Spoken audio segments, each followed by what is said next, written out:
हिंदू लड़की को मुस्लिम लड़के हिंदू लड़की को फंसा रहे और मुस्लिम लड़की पाकिस्तान के साथ निकाह करे, ये सबसे बड़ा जाल है, जाल।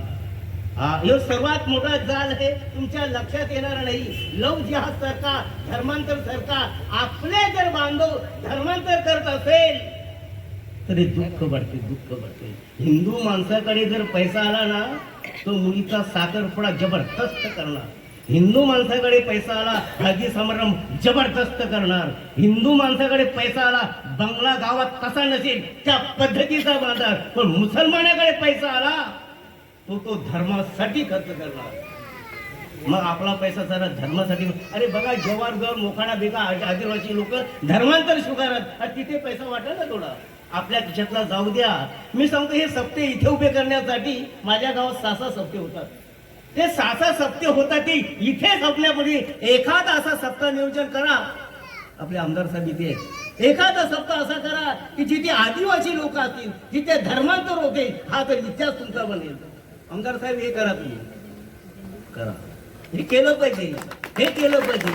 आमची मुलगी लव जिहादला जर जात असेल तर हे लक्ष आपण ठेवलं पाहिजे। अरे रविवार शनिवारी तुम्हाला बघायचं असेल तर बघा या तिथे दिंडीगडावर मुसलमानांच्या पोरी, मुसलमानासोबत आपल्या पोरी असतात, हिंदू पोरी। मागे 6 महिन्याची घटना सांगतो, आमच्या पोरांनी पकडली होती आणि 2 मुली आपल्या हिंदू मुस्लिम मुलांबरोबर, आणि फोन लावून घरी दिला, तुमच्या मुली आहेत कुठे? तर हे तपासा ना, हे तपासलं पाहिजे। अरे आमची हिंदू मुलगी मुस्लिमासोबत जात असेल, तिला एवढी जर घाई असेल तर तिने हिंदू निवडावा, परंतु या गोष्टी ही म्हणजे जात, ही मुस्लिम जात जी आहे अतिशय गद्दार आहे, ही प्रेतावर सुद्धा बलात्कार करणारी व्यक्ती आहे। तुमच्यापासून सावध राहा।